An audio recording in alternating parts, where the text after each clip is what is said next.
로마서 8장 12절부터 17절까지 저 한 절 여러분 한 절 교독으로 읽겠습니다.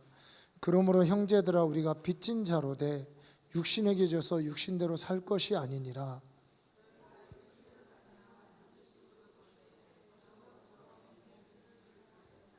무릇 하나님의 영으로 인도함을 받는 사람은 곧 하나님의 아들이라.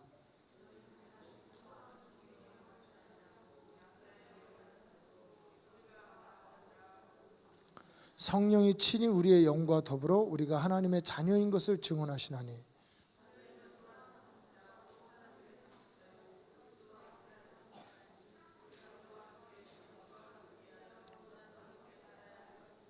아멘. 사실 우리가 이제 1월 달로 2019년 1월 달로 들어서면서 이제 새벽기도 시간에 또 우리 수요일 저녁이나 주일 저녁, 금요일 철야 때 이 로마서 말씀을 이렇게 공부를 하고 있습니다. 그래서 로마서 말씀을 이제 함께 쭉 같이 공부하신 분들은 이것이 아마 지금까지 전체적인 개요가 잡히면서 이제 오늘 이 8장이 정말 우리에게 선언하고 선포하고 계신 이 말씀이 얼마나 놀랍고 우리 이 땅에 이 세상 안에 이 자유라는 자유 아니면 죽음을 달라라는 그런 말이 생길 정도로 이 자유를 향한 이 갈망, 인간에게 가장 중요한 것이 이 자유인 것을 우리가 알지만 정말 이 땅 안에 있는 사람들에게 가장 큰 자유는 오늘 생명의 성령의 법이 죄와 사망의 법에서 나를 해방하는 자유입니다. 이 바울은 유대 율법주의 안에 갇혀서 그가 마음으로는 하나님의 뜻을 원하고 마음으로는 하나님의 법을 섬기고 마음으로는 하나님의 천사를 통해서 주셨던 율법을 간절히 지키길 원했지만 그의 육신 안에 있는 마음의 원함보다 더 강력한 세상을 향하고 육신을 향하고 마귀를 쫓는 육신의 정욕을 쫓는 이 정욕이 마음의 법을 사로잡고 이기고 군림하고 왕노릇하는 것을 그가 지켜봐야만 했던 이 육신적인 전인적인 공고함 가운데 있으면서 그가 나는 공고한 사람이라고 선언한 이 선언이 얼마나 비참하고 얼마나 애통하고 인간의 한계를 고백하는 그런 말씀인가를 우리가 알 수 있습니다. 그런 상태에서 바로 성령님께서 이 세상에 그 어떤 것도 아닌 성령님께서 우리에게 진정한 자유와 해방을 주신다는 것이죠. 그러면 우리에게 이 진정한 자유와 해방을 주시는 성령이 누구인가 하는 것입니다. 여러분 성령이 누구인가라고 할 때 아마 삼위일체 하나님을 여러분 생각하실 것입니다. 그런데 실은요 이 삼위일체 하나님의 인격적인 삼위 하나님으로서의 성령님보다는 실은 많은 사람들은 성령에 대해서 불이나 물이나 아니면 능력과 같은 소위 물질적인 아니면 은사적인 차원에서 성령님을 제한하고 성령님에 대해서 오해하고 있는 경향이 있어요. 그런데 성령님은 삼위 하나님의 인격적인 하나님이십니다. 그런데요 그 삼위일체 하나님 그 성령님이 정말 나에게는 어떤 분이냐는 거예요. 이 삼위 하나님은 하나님이니까 그거는 하나님 사정이고 그죠? 하나님 사정이에요. 좀 죄송하지만 하나님이 삼위 하나님이든 한 분 하나님이든 나하고 무슨 상관이 있어요? 위험한 말인가요? 그분이 한 분 하나님이든 삼위 하나님이든 12 하나님이든 나하고 무슨 상관이 있어요? 그렇잖아요? 근데 이 성령님 삼위 하나님이신 그분이 나에게 어떠한 분이신가? 그분이 왜 나를 죄와 사망의 법에서 해방하는가? 그분이 왜 은혜의 성령님이신가? 그분이 왜 예수를 살린 것과 같은 그 똑같은 능력으로 나를 살리시겠다고 약속하고 계시는가? 그분이 오늘 왜 내게 와서 너를 버리지도 아니하고 떠나지도 아니하고 영원히 너와 함께 하시겠다고 말씀하시는가? 왜 그분을 언약의 하나님이라고 말씀하고 왜 그분을 축복의 영이라고 아브라함에게 약속하셨던 그 축복의 하나님, 그 축복의 영이라고 말하는가? 그분이 왜 능력이 있는가? 그 능력 있으신 그분이 나에게 무엇인가? 정말 그분이 내게 와서 하시는 일이 무엇인가를 우리가 이해할 필요가 있다는 것이죠. 오늘 이 말씀은 그 성령 하나님이 누구인지를 우리에게 말해 주시는 겁니다. 사실은 오늘 이 새벽 기도는 조금 약간 동일한 본문이지만 좀 내용이 틀립니다.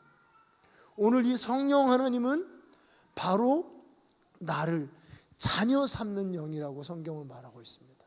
오늘 한번 같이 읽겠습니다. 14절 15절 무릇 하나님의 영으로 인도함을 받는 사람은 곧 하나님의 아들이라. 너희는 다시 무서워하는 종의 영을 받지 아니하고 양자의 영을 받았으므로 우리가 아빠 아버지라고 부르짖느니라. 성령님이 내게 오셔서 내게 역사하시고 나를 인도하시는 목적은, 그 이유는 그분의 영이 나를 자녀 삼으시는 영이기 때문입니다. 여러분 노래 아시죠? 나를 자녀, 또 부르려니까 생각이 안 납니다. 아바라 부를 때 뭐 이 노래인데 또 나중에 좀 찾아주세요. 우리 끝나고 찬양하겠습니다. 나중에 잘 부르겠습니다. 그 성령님이 나를 자녀 삼아 주시는 영입니다. 성령님이 나를 자녀 삼아 주시는 영이라고 말씀하고 있습니다. 성령님이 임할 때 우리는 자녀가 되고, 성령님이 오셔서 내게 역사하사 하나님을 아빠 아버지라고 부르짖고, 성령님이 내게 오셔서 또 너는 하나님의 자녀라고 우리에게 끊임없이 증거하시고 역사해 주신다는 것입니다. 여러분 예수님께서 이렇게 말씀하신 거 기억하십니까? 요한복음에 내가 너희를 고아와 같이 홀로 버려두지 않게 하기 위해서 보혜사 즉 아버지의 영 성령을 너에게 보내시겠다고 말씀하십니다. 성령님이 우리에게 오신 것은 고아와 같은 우리를 홀로 두지 않고 우리를 하나님 자녀 삼기 위해서 성령님이 우리에게 임하신 것입니다. 자녀이면 당연히 아빠 아버지라고 부르짖죠. 모든 것에서 아빠 아버지죠. 저도 이렇게 내 아이의 아빠가 되다 보니까 이게 때로는 좋을 때도 있는데 하나님 같이 이렇게 한계가 없으시면 좋은데 우리는 한계가 많다 보니까 애들이 뭐 어떨 때 막 아빠만 찾아요. 제가 이제 위층에서 이렇게 잘 때 새벽기도 나오려고 혼자 잘 때가 있는데 애들이 영락없이 다 올라와서 한 침대에서 다 자고 있어요. 우리 조그만 애만 빼고. 요즘도 얘가 이제 계단을 올라오려고 하고 있어가지고 약간 좀 뭐 그러는데, 그래서 불편함이 이루 말할 수가 없어요. 좋긴 한데 왜냐하면 이게 아빠가 다 채워줄 수 없는 거예요. 아이들이 모든 것에 아빠입니다. 슬퍼도 아빠, 좋아도 아빠, 혼나도 아빠, 맞아도 아빠. 하여튼 뭐 아빠가 혼내는데 아빠예요. 하여튼 오늘 이 성령님이 우리에게 오셔서 하시는 일이 우리를 아빠 아버지라고 부르짖게 하고 우리를 자녀 삼아 주신다는 겁니다.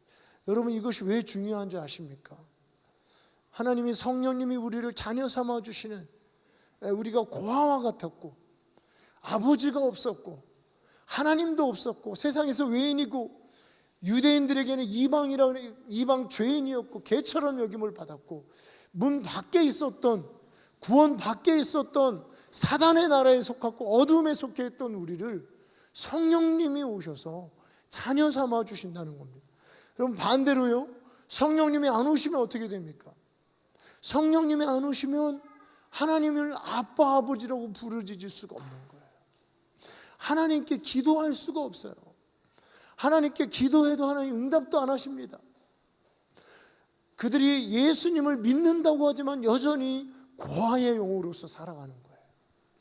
여러분 이 세상 사람들이 다 고아의 영이 있는 거 여러분 아십니까? 그들이 진정한 아버지가 없어요. 이 땅의 아버지 한계가 있습니다. 사실요 이 세상에 있어도 또 아버지가 정말 자상하고 친절하고 가끔 또 그런 희한한 분들이 있어요. 그죠? 믿지 않는 분들 중에 또 참 좋은 아버지가 있는데 그런 분들은 약간 좀 고아의 영이 덜하지만 하나님의 아버지가 없는 모든 사람들은 다 고아예요. 무엇인가 갈망하지만 그 허전한 마음, 그 고독한 마음을 채울 길이 없는 거예요. 오직 성령이 오셔서 우리를 자녀 삼아 주실 때 우리가 하나님을 아빠 아버지라고 부르짖고 비로소 고아의 영에서 벗어날 수가 있습니다. 비로소 고아가 아닌 하나님의 자녀로서 자녀답게 살 수 있는 일이 성령이 우리에게 임하실 때입니다.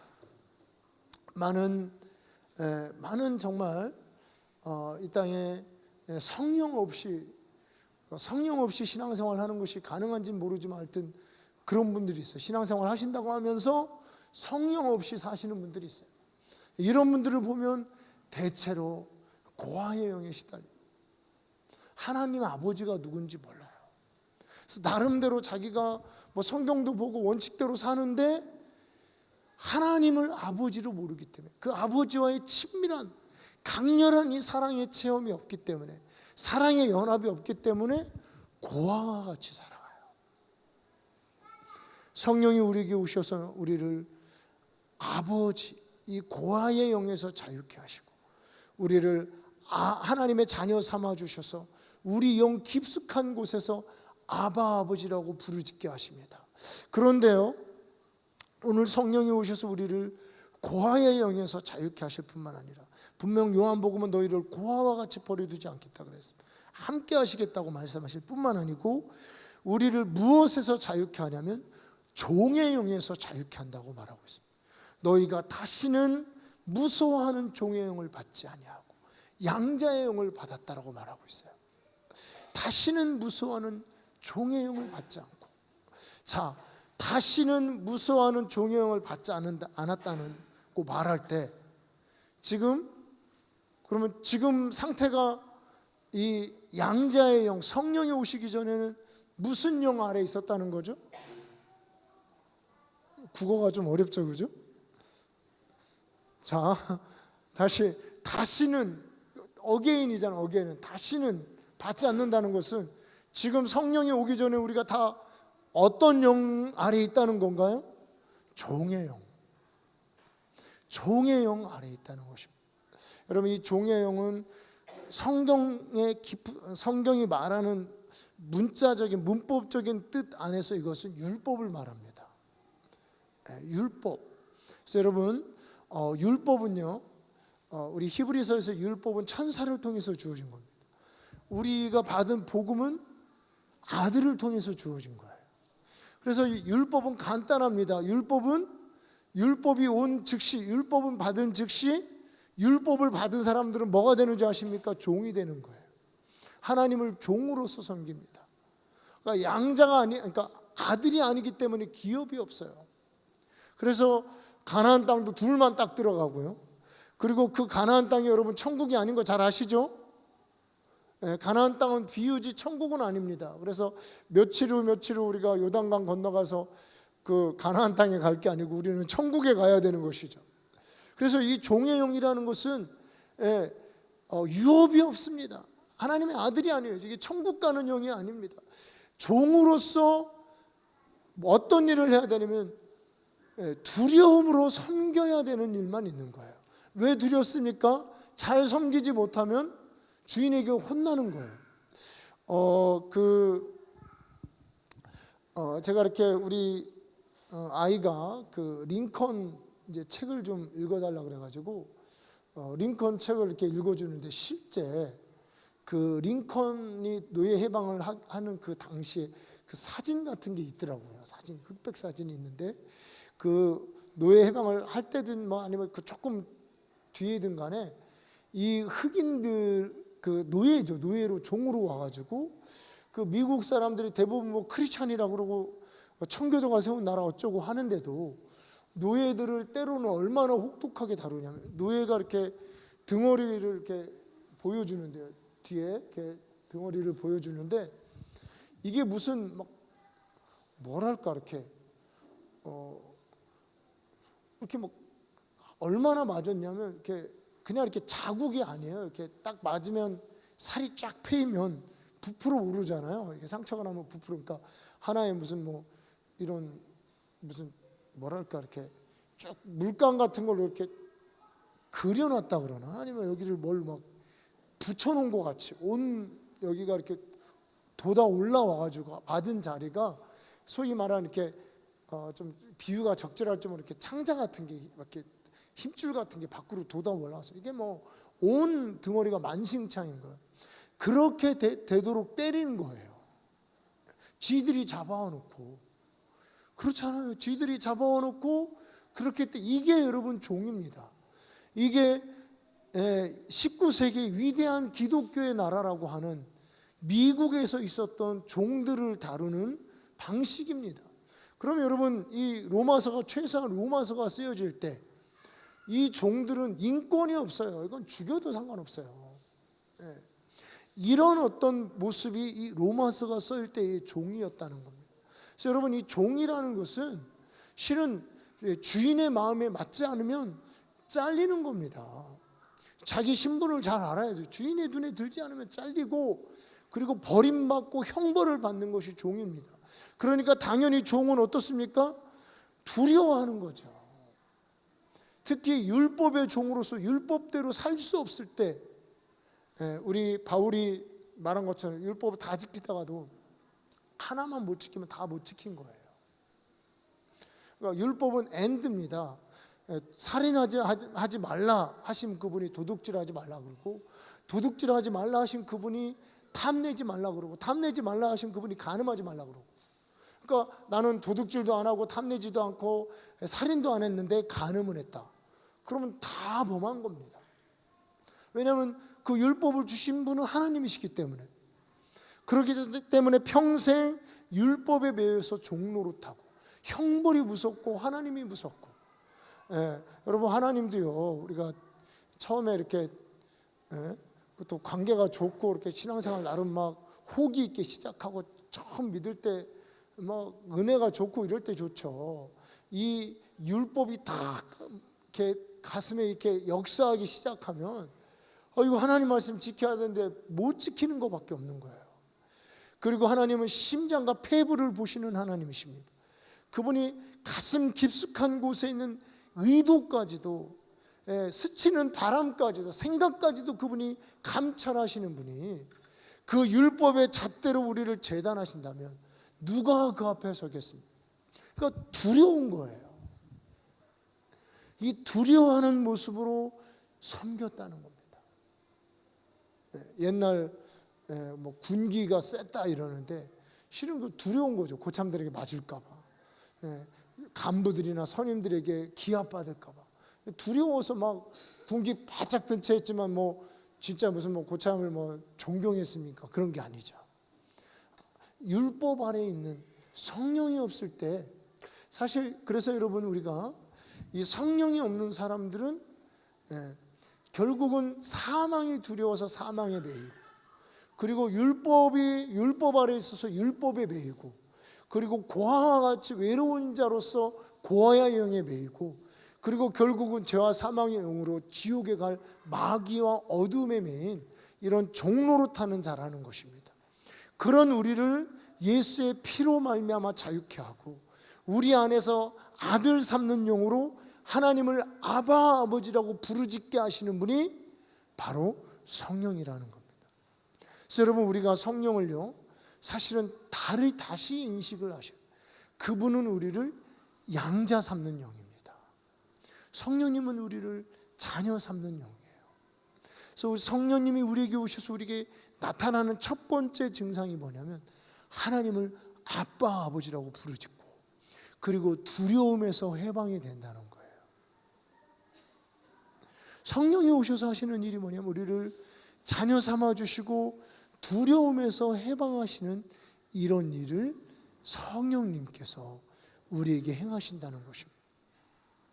그래서 우리는 정말 우리가 예수를 믿고 그의 십자가의 피로 죄사함 받고, 우리가 성령 받기를 굉장히 사모하고, 그리고 성령 받은 사람들은 하나님을 아바 아버지라고 부르짖으면서 하나님의 자녀가 되는, 하나님의 이 자녀가 되는 축복을 우리가 누려야 될 줄 믿습니다. 다시는 고아와 같이 외롭지 않고, 그리고 두렵지 않고, 그리고 율법 아래서 율법의 정죄에 시달리지 않고, 하나님을 아바 아버지라고 부르짖을 때 주님의 응답이 임하는, 바로 이러한 하나님의 자녀 삼는 이 영은 실제적인 부자 관계로 우리를 이끌어 주시는 영이십니다. 이것이 기본입니다. 하나님과 우리 사이에 또 부자라고 그러니까 또 따님들이 서운하실 수 있는데, 우리는 영적인 의미에서 여러분 다 우리는 주님의 아들인 거 여러분 다 아시죠? 영적인 의미에 다 아들들입니다. 그래서 오늘 나는 딸인데 그러시는 분, 끝까지 우기시는 분들은 아들만 상속자. 옛날에는 딸들에게 상속을 안 해주셨어요. 그래서 영적인 의미에서 여러분들이 다 하나님의 아들입니다. 하나님의 아들, 아들의 영을 받은 거예요 우리가. 그리고 또 다른 영적인 의미에서 우리는 남자분들도 형제분들도 다 그리스도의 신부입니다. 나는 신랑인데 그러면 결혼을 못해요 그리스도와. 그래서 여러분 우리는 또 영적인 의미에서는 다 그리스도의 신부예요. 교회 자체가 그리스도의 신부예요. 이게 이제 영이 우선인 거죠. 이 땅에 있는 뭐 아들, 이 땅에 있는 남편과 신랑은 사실은 그 하늘에 있는 것들의 어떤 그냥 모형과 같은, 그림자와 같은 그런 모습이고, 실제는 하늘에 있는 것이죠. 그리스도와 우리와의 관계, 그런 의미에서 우리는 하나님의 아들이고 우리는 하나님의 자녀고, 그리고 상속자며 하나님 나라를 유업으로 있는 자입니다. 아마 여러분 이 이야기들을 나눌 때 여러분들이 아마 나 그런 적 있어. 내 하나님 아빠 아버지라고 부르짖을 때 아버지의 사랑이 느끼고, 때로는 내가 죄짓고 하나님 나 사랑할까 의심했었는데 하나님의 사랑이 내가 부르짖고 기도하고 성령 받을 때 내 마음에 경험되어지고 실제가 됐어. 아마 그런 체험들이 여러분 아마 생각이 날 텐데요. 생각이 날 텐데, 우리가 이 하나님이 우리를 이 자녀 삼는 이 영이 사실은 이 오늘 성경 말씀에도 그렇고 기독교 역사에 부흥을 이루는 굉장히 기본이 됐던 말씀이 이 말씀입니다. 여러분 아마 요한 웨슬리를 잘 아실 겁니다. 감리교회 이제 창시자라고 하는 이 요한 웨슬리가 어느 날 이 모라비안 교도의 모임에 참석을 했어요. 그 중에 이제 피터 웰러라고 하는 독일에서 온 그 젊은 목사가 있었습니다. 이 모라비안은 이제 진젠도르프라고 하는 이제 독일의 경건주의라고 하는 그런 신앙 부흥 운동이 한번 일어났었어요. 그래서 이 사람들이 그 신앙 부흥 운동을 경험하면서 진젠도르프가 그 피난민들과 함께, 그 당시에 그 독일의 30년 전쟁 여러분 아시죠? 30년 전쟁이 일어나서 막 그 기독교인들을 그 핍박하고, 하여튼 뭐 그들이 그런 자유를 얻기 전까지는 아주 처절한 전쟁이 있었어요.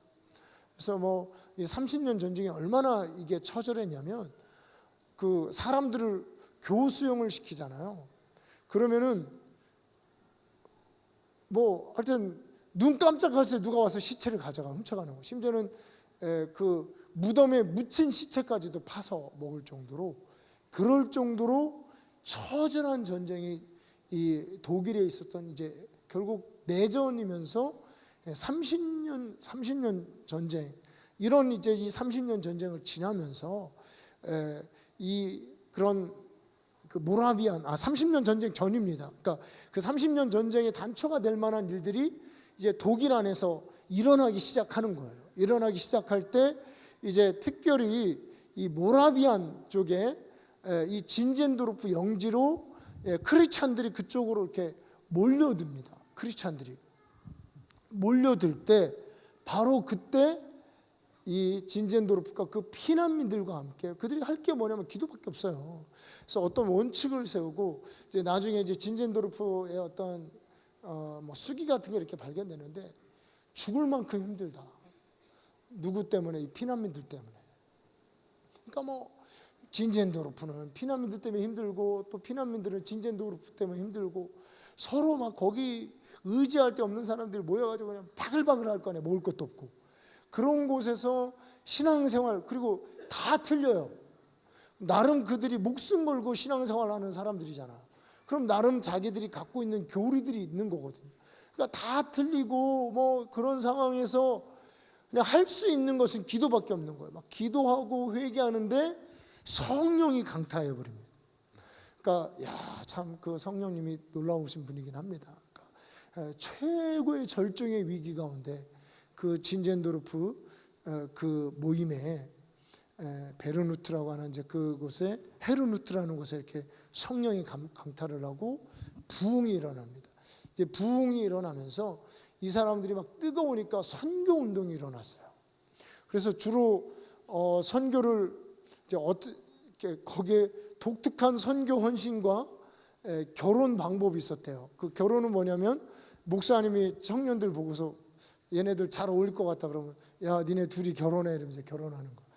소위 이제 그 사랑의 짝대기 뭐 이런 거 짝대기를 자기네들이 하는 게 아니고 목사님이 주로 이제 짝대기를 니네 둘 결혼해 하면 이제 결혼하는 거 아멘하고 또 결혼해 하면 이제 결혼 아멘하는 거의 그 문선명이 통일교 비슷하게 이제 결혼을 이제 그렇게 시키고 그리고 또 한 가지가 뭐냐면 선교사 파송도 그렇게 하는 어느 날 한 가정과 너네 저기 미국으로 가 그러면 이제 미국으로 가고 너네 저기 남미로 가 그럼 남미로 가야 되고 저 프랑스로 가 이제 프랑스로 그래가지고 이분들이 가셔가지고 대부분 돌아가셨대요 풍토병으로 그래가지고 아프리카 가 이제 아프리카 가고 뭐 이러니까 이제 가가지고 대부분 또 돌아가시는 거예요.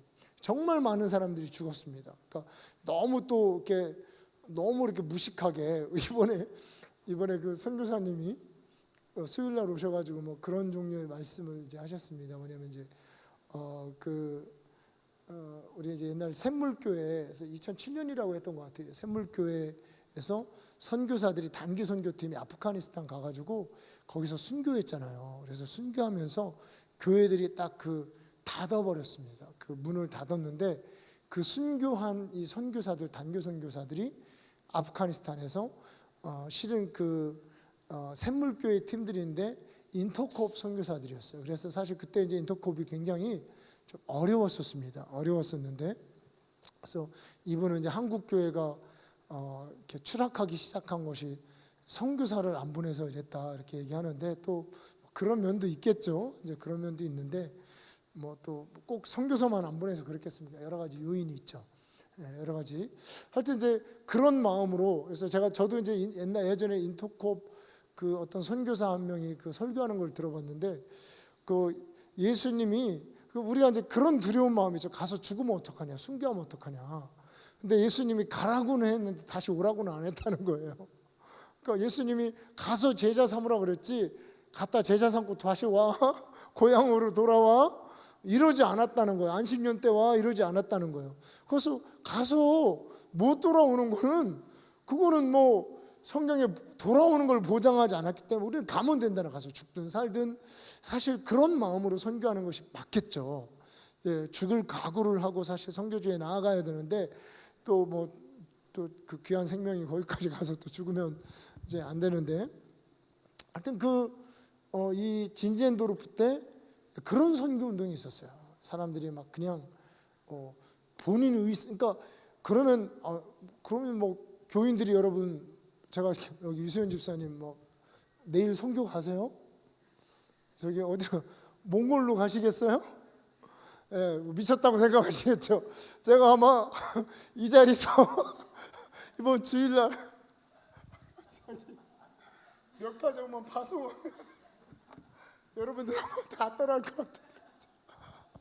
이번 주일날 몇 가정만 제가 본보기로 파송하면 여러분들 아마 교회 안 오실 것 같아요. 그러니까 사람들이 이렇게 선교 보내는 것도 그게 제정신이면 보낼 수가 없는 겁니다. 그렇죠? 여기 다 제정신이시잖아요. 여기 몇 가정만 딱 한 두 가정만 딱 본보기로 파송하면 그 다음 주에 반으로 줄고 그다음에 목회 협력위원회를 아마 여실 것 같고 그래도 안 되면 뭐 공동의회를 여시겠죠.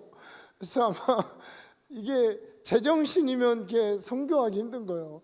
성령 충만했다는 이분들이 기도하고 부흥을 경험하니까 그 결혼도 여기서 한 커플만 제가 이렇게 딱 지명해서 결혼식 뭐 그거는 바로 그냥 뭐 탄핵당하겠죠. 한 커플만 지명해서 결혼을 시켜도 그러니까 이들이 성령 충만하고 그만큼 자기의 권리를 포기하고 굉장한 신앙 이런 신앙이 실은 이 웨슬리에게 영향을 미쳤던 거예요.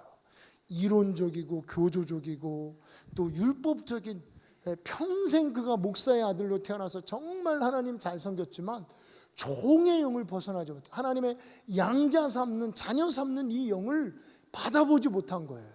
그러니까 일주일에 이틀씩 금식하고 메소디스트, 여러분 메소드 이렇게 하면 이게 그 방법이라는 거잖아요. 그러니까 이게 뭐 공식대로 사는 이런 메소디스트라고 하는 이 공식대로 사는 이 사람들이, 그리고 이들이 일주일에 한 번씩, 정말 대단했습니다 이 사람들이. 그리고 사실은 성령 받고도 이걸 포기하지 않았어요, 이 라이프 스타일을. 그래서 이들이 일주일에 한 번씩 이들이 옥이라든가 감옥이라든가 아니면 빈민들을 찾아가서 구제하고 전도했습니다.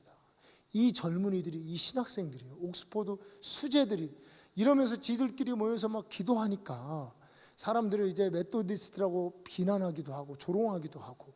그런데요, 참 공통적이 뭐냐면 그 멤버들이 하나도 성령 받은 사람이 없었어요.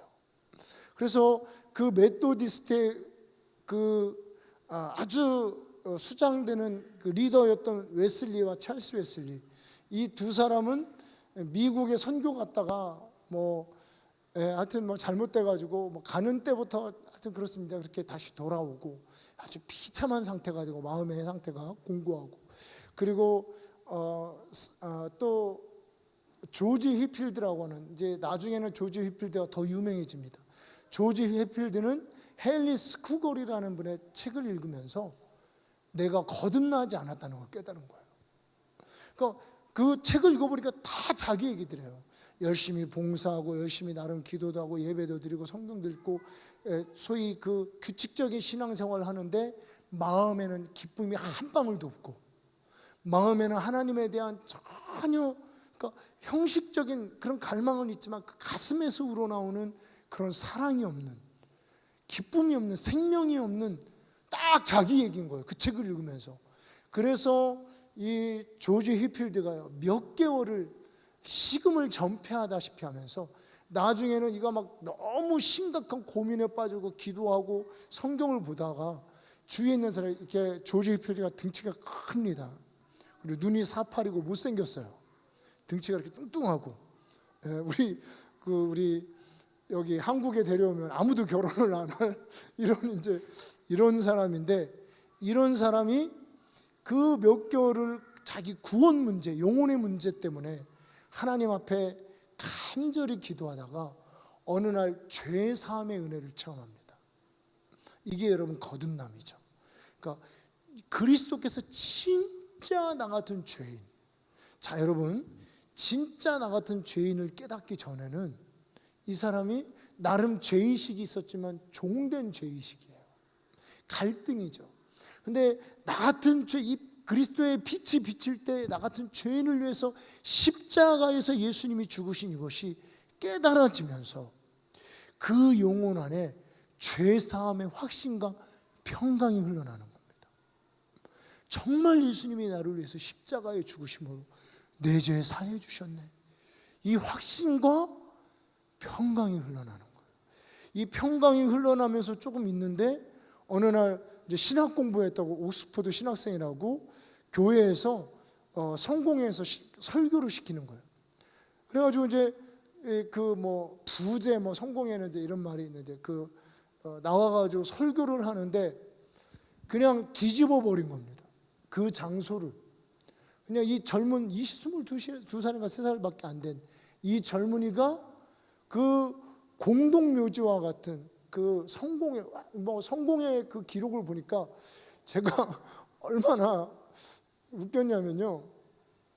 저도 솔직히 예배하다가 졸리고 막 깜빡 넘어가고 이런 적은 있지만 설교하다가 잔 적은 없거든요. 근데 이제 그 성경의 그 사제들은 이렇게 아마 앉아서 설교를 했던 것 같아요. 이렇게 써놓고, 그러니까 자기가 이제 설교문을 써놓고 앉아서 설교를 하다가 이렇게 졸리니까 이제 이렇게 졸고 이제 깜빡 조는데 꽤 시간이 흘러가요. 10분, 20분, 30분. 그리고 나서 이제 딱 일어나는데 아무도 몰라요. 왜냐하면 다 자고 있어. 다 자고 있고. 이 실제로 이게 있었던 일이에요. 그래가지고 그 교회 이제 규칙 중에 하나가 뭐냐면 설교하다가 졸지 않기. 신학생들이 설교하다가 자면 안 된다, 이런 규칙이 있을 정도로 이렇게 그 교회가 약해진 거예요. 성공회가 형식적이 된 이곳을 이 젊은 자기 영혼의 구원 문제로 인해서 이제 좀 끼는 있었죠. 아마 연극도 잘하고 말도 잘하고 하는 이제 그런 건 있었지만 이 영혼의 구원 문제에 심각하게 고민하다가 예수의 죄 사함의 은혜, 그 예수의 구원의 은혜를 체험한 한 신학생, 한 청년이 막 그냥 확 바꿔버린 거예요. 그 이제 막 사람들이 유명해지니까 어디로 가냐면 이 사람이 뭐 조금 더 큰 교회 가면서 가는 곳마다 그냥 변화가 일어나는 거예요. 변화가 일어나니까 이제 나중에는 너 저기 가 있어 하고서 이제 휘필드 출입금지를 써놓은 거예요. 휘필드 출입금지 써놓으니까 휘필드가 고민하다가 교회가 나를 안 받아주면 나 예수님처럼 들판으로 간다. 들판으로 가가지고 교인이 아닌 광부들에게 설교하기. 이게 이제 웨슬리가 원조가 아니고 휘필드가 원조입니다. 그때 이제 웨슬리도 비슷한 시기 조금 늦게 오늘 이 말씀입니다.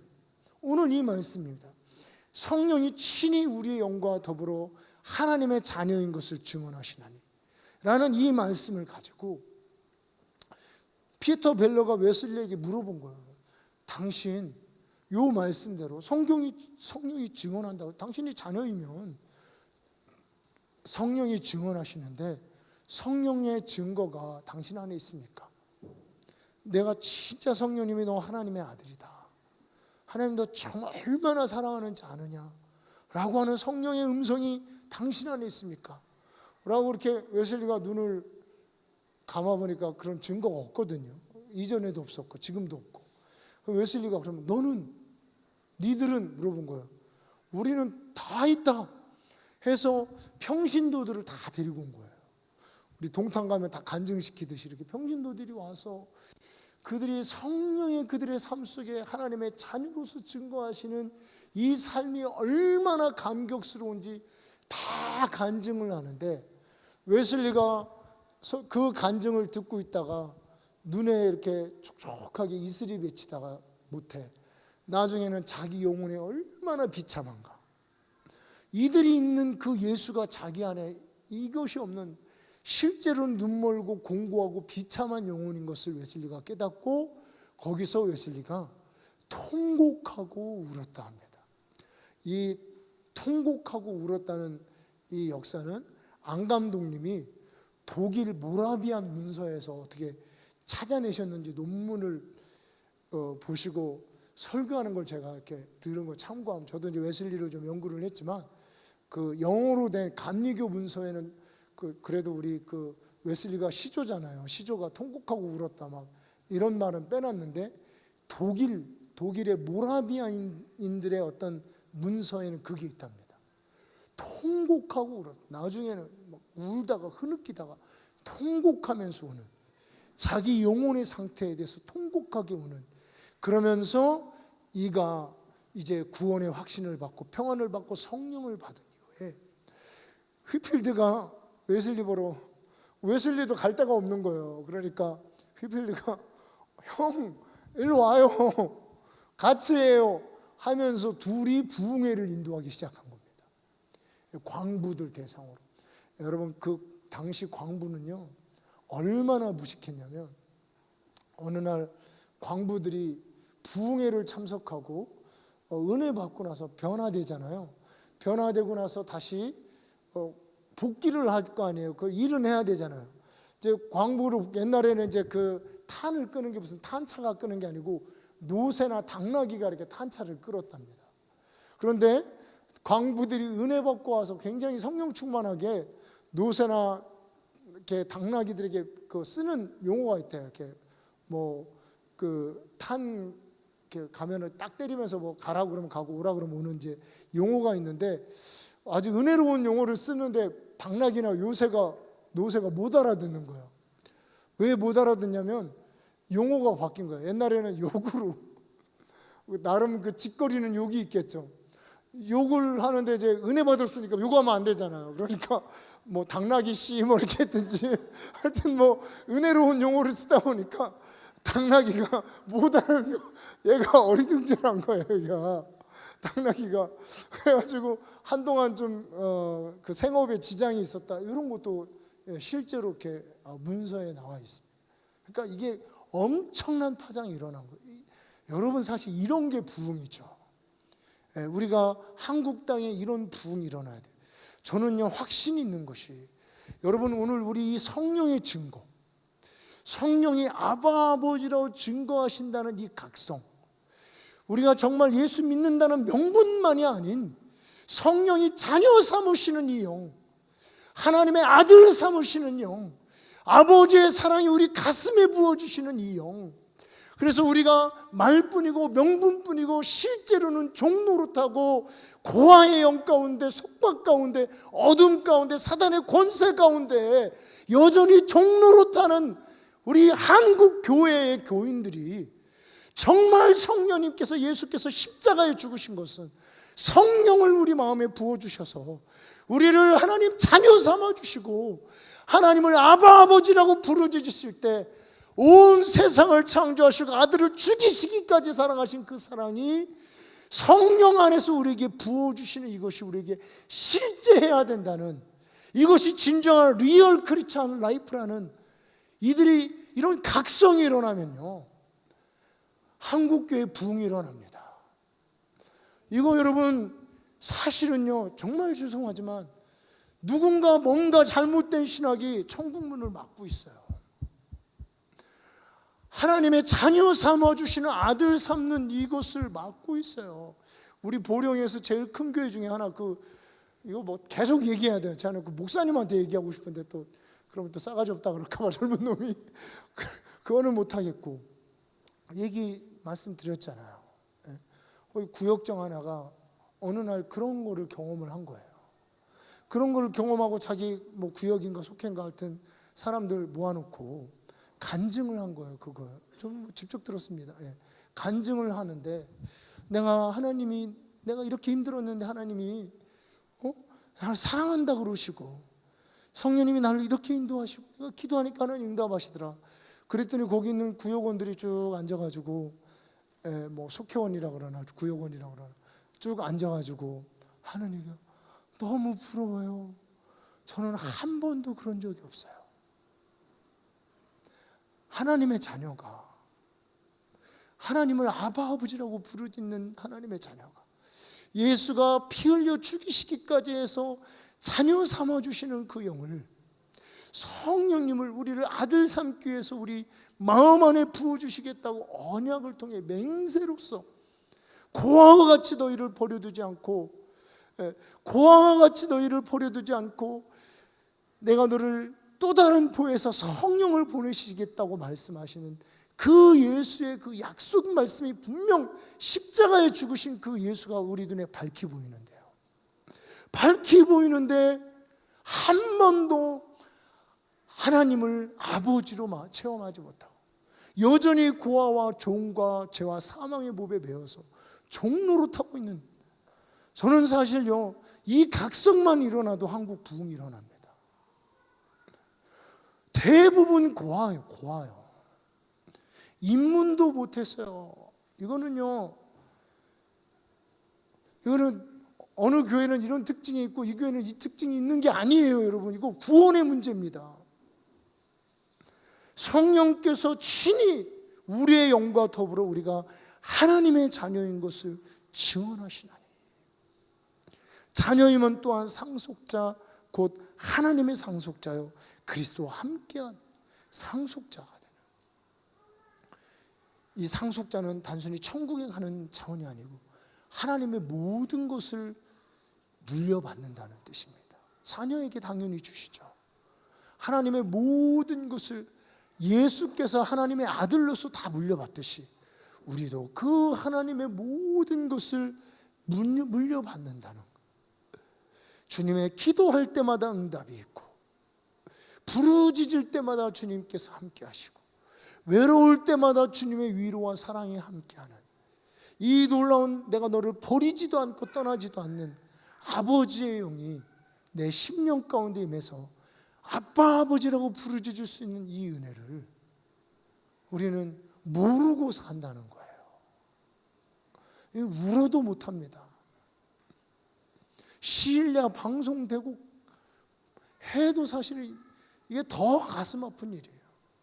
울타리 안에 들어오고 예수의 품에 왔다고 하는데 한 번도 그 예수의 사랑, 어머니의 품에 안겨서 한 번도 엄마의 젖을 빨아보지 못한 아기, 얼마나 불쌍합니까? 그렇게 죽는다면. 그런 모습이 우리의 실제 영적인 모습일 수 있다는 겁니다. 오늘 우리가 하나님을 아빠 아버지라고 부르짖느니라. 웨슬리는 이 확신 하나 가지고 영국을 뒤집었어요. 물론 좀 준비됐죠. 하나님 말씀과 학식과 그동안에 참 많은 노력이 있지만 어쨌든 영국을 뒤집는 핵심적인 메시지가 이 말씀입니다. 모라비안 교도들에게는 있고 자기에는 없는, 종의 영에 매여서 종로로 하고 있었던 아들이 종로로 타고 있는 거예요. 아들이. 미운 오리 새끼 아시죠? 그죠?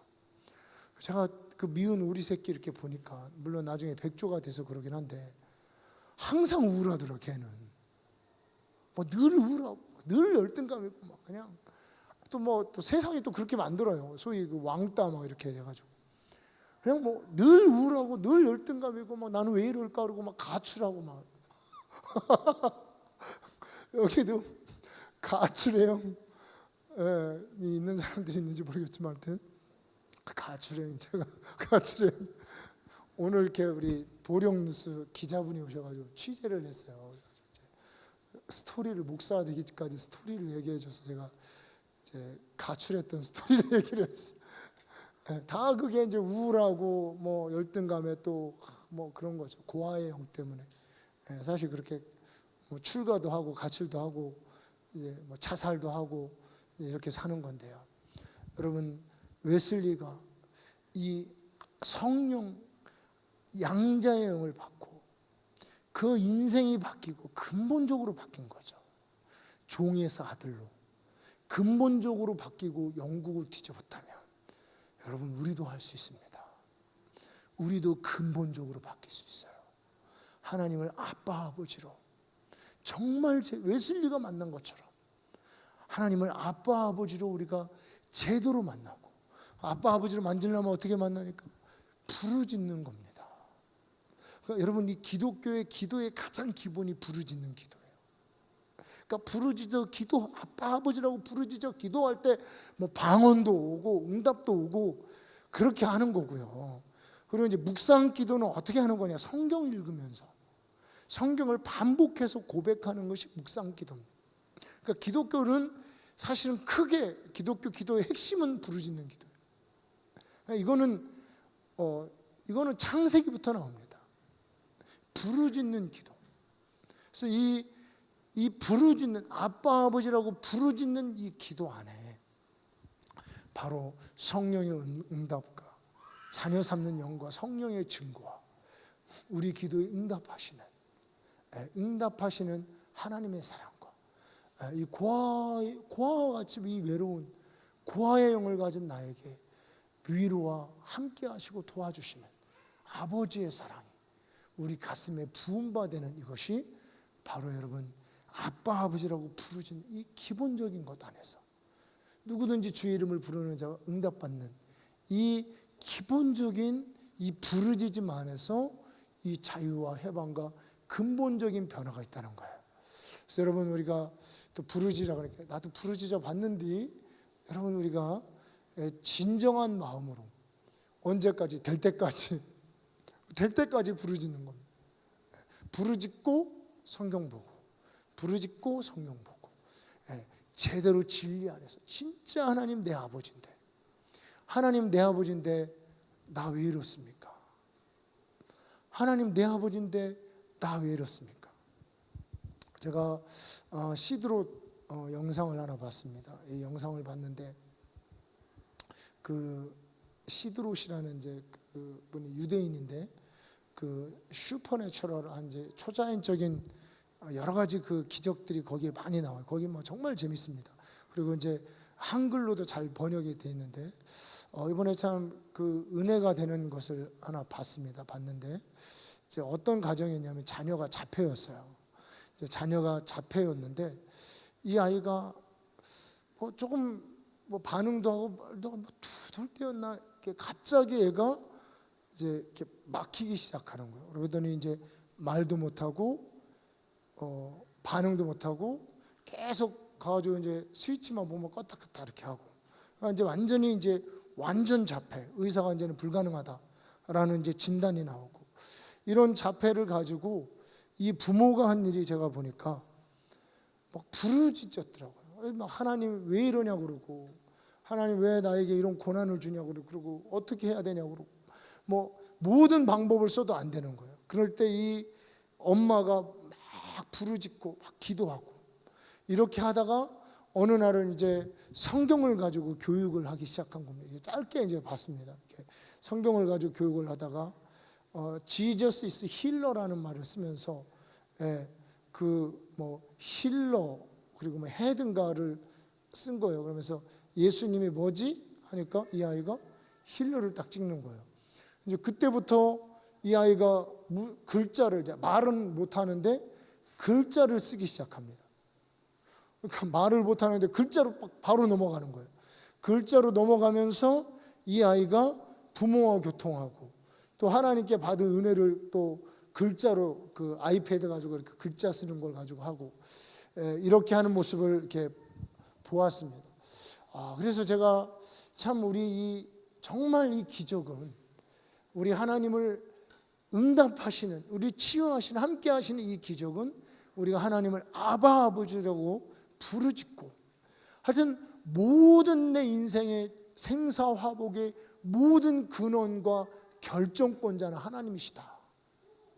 살리기도 하고 죽이기도 하고 복 주시고 망하게 하시고 살리시는 거는, 이거는 누구 때문이 아니고 누구에게 있어요? 하나님께 있는 거예요.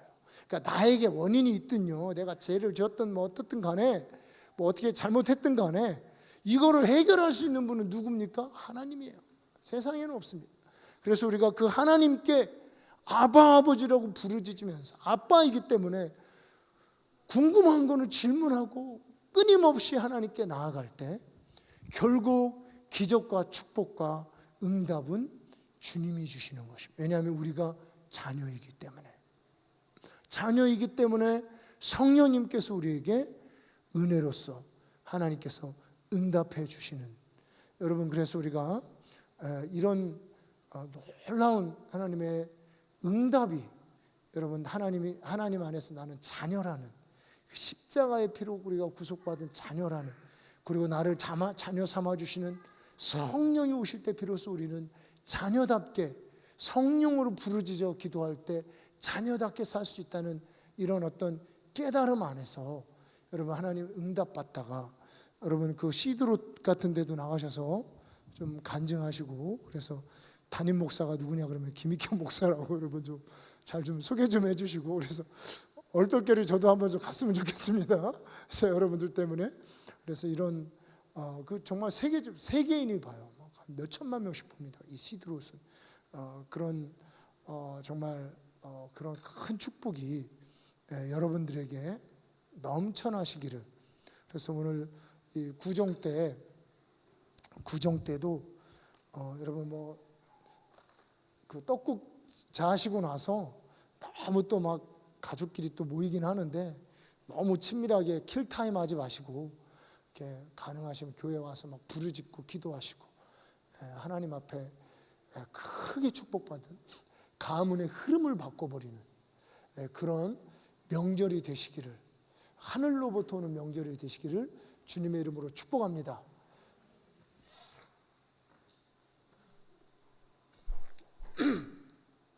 우리가 같이 이 시간에 하나님을 아바 아버지라고 부르짖으면서